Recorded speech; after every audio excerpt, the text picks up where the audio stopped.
பரிசுத்த நாமத்துக்கு ஸ்தோத்திரம். கர்த்தர் அதிகாலை ஒரு சாட்சியா நிறுத்திருக்கா கோடான ஒரு ஸ்தோத்திரங்கள் நன்றிகளை நேரிடுகிறேன்.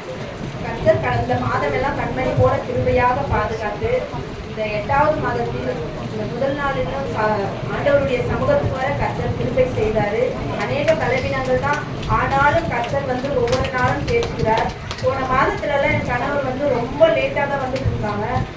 12:30 மணி கூட வந்தாங்க. இதுக்கு முன்னாடிலாம் பார்த்தீங்கன்னா ஒரு 10 மணி ஆயிடுச்சுன்னா நான் ரொம்ப கஷ்டப்படுவேன். ஒரு மாதிரி பயமாயிடும், இன்னும் வரலையேன்ட்டு ரொம்ப ஒரு பயத்தின் ஆவியை ஆண்டவர் எனக்கு எடுத்து போட்டார். நான் ஒரு 8 மாதத்துக்கு முன்னாடி ரொம்ப பயந்துட்டு அந்த மாதிரியே இருப்பேன். எனக்கு நீ ஏன் பயப்படுற, நீ பயப்பட ஒரு தடவை ஆண்டவர் என் கூட பேசினாரு. நீ பயப்படாத, லேட்டா வரும்போதெல்லாம் நீ பயப்படுற, நீ என் பிள்ளையா இருந்தா நீ பயப்படாதுன்னு சொல்லிட்டு எனக்கு ஆண்டவர் பேசும் மாதிரி ஒரு உணர்வை நான் இது பண்ணேன். அதுல இருந்து நான் பயப்படுறதே கிடையாது. போன மாசம் எல்லாம் 12:30 மணிக்கு வந்தாங்க, 11 மணிக்கு 10:30 மணிக்கு அப்படிலாம் லேட்டா வருவாரு. 11 மணிக்கு போன் பண்ணா இப்பதான் நான் பெருங்குடியில இருக்கிறேன், ஸ்ரீபெரும்புதூர் போனோம், நெல்லூர் போனோம் அப்படின்னு சொல்லிட்டு சொல்லுவாரு. ஆனா எனக்கு நான் சுத்தமா பயப்படல.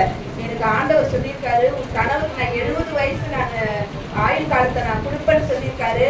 ஆனா நான் அது ரொம்ப நாளைக்கு அப்புறம் இந்த சாட்சியை சொல்லணும்னு நினைச்சேன். ஆனா இப்ப எனக்கு சொல்லும்படியே கர்த்தர் சொல்லுன்னு சொல்லிட்டு சொன்னாரு. அதை நான் சொல்றேன். நீ பயப்படவே கூடாது அப்படின்னு சொல்லிட்டு நான் இப்பெல்லாம் பயப்படுறதே கிடையாது. லேட்டா வந்தா கூட பைபிள் எடுத்து வச்சுன்னு நான் படிப்பேன். ஆண்டவர் அவர் கூடவே இருந்து அவர் திரும்பியே பாதுகாத்து கொண்டு வருவார்னு சொல்லிட்டு நான் விசுவாசிக்கிறேன். அந்த பயத்தின் ஆவி எனக்கு எடுத்து போட்டாரு.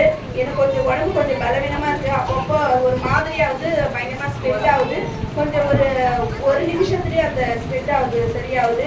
அதே போல 1 மணி நேரத்துக்கு ஒரு முறை அந்த மாதிரி இருக்கு. இந்த பலவீனத்தை கர்த்தர் எனக்கு மாற்றணும். அப்புறம் இந்த மாதத்துல கூட என் சின்ன பிள்ளை ஜோயில் தருணுக்கு பிறந்த நாள் 6ஆம் தேதி. அந்த 1 வயசு கூட ஆண்டவர் காண திருப்பை செய்திருக்காரு. இந்த மாதத்துல கர்த்தர் கூடான கொடி ஸ்தோத்திரம்.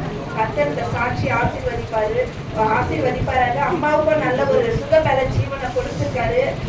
நல்ல ஒரு ஆண்டவர் குடும்பத்தை நடத்தும் தேவைகளை ஆண்டவர் சந்தித்துக் கொண்டு வருகிறாரு. நல்ல ஒரு சமாதானத்தை ஆண்டவர் கொடுத்ததுக்காய் என் தேவன் கோடான கோடி நன்றிகளை நான் ஏறெடுக்கிறேன். இன்னும் கர்த்தருக்குள்ள அதிகமாய் செபிக்கணும், துதிக்கணும், அவர் அதிகமா தேடணும். நான் ஊழியத்துக்கும் போகணும்னு ரொம்ப ஆசை. எனக்கு கொஞ்சம் பலவீனம் இருக்கு, அப்பப்போ ரொம்ப டயர்ட்னஸ் ஆகுது. இந்த பலவீனத்தை மாற்றி அவர் என்னை சத்துவத்தை பெருக பண்ணணும், என் சோர்வுகளை மாற்றணும், ஆண்டவர் என்னை பலப்படுத்தணும். இன்னும் நான் அதிகமா ஊழியெல்லாம் செய்யணும்னு எனக்கு ரொம்ப ஆசை இருக்கு. கர்த்தருக்குள்ள வாழணும்னு ரொம்ப ஆசை இருக்கு. அந்த ஆசையெல்லாம் கர்த்தர் எனக்கு நிறைவேற்றி கொடுக்கணும். இந்த உலகத்தின் ஆசையை விட எனக்கு கர்த்தர் கூட இருந்தா இந்த ஊழியத்துல இந்த சபையில இதெல்லாம் நடத்தினாவே எனக்கு போதும். இதுவே எங்க அக்காவுக்கும் ஒரு விடுதலை கொடுக்கணும். அவங்க வசதியெல்லாம் வாழணும்னு எங்களுக்கு ஆசை கிடையாது. ஒரு நிம்மதியான ஒரு வாழ்க்கை என் சகோதரிக்கு, அந்த பிள்ளைக்கு ஒரு நல்ல ஒரு வேலை கிடைக்கணும், ஒரு நிம்மதியான வாழ்க்கை, அவங்க வீடு கட்டணும். அதுக்கு அதை மட்டும் ஆண்டவர் எனக்கு நிறைவேற்றி கொடுக்கணும். அவங்க என்னோட சகோதரி ரொம்ப கஷ்டப்படுறாங்க. அவங்களுக்காக ஜெபித்து சொல்லுங்க. நாங்க தான் ஒரு சமாதானத்தோடு தான் இருக்கோம். என் சகோதரி தான் ரொம்ப கஷ்டத்தோடு இருக்காங்க. அவங்கள தான் எனக்கு கொஞ்சம் அடிக்கடி ரொம்ப மனசுக்கு சோர்வா இருக்கு.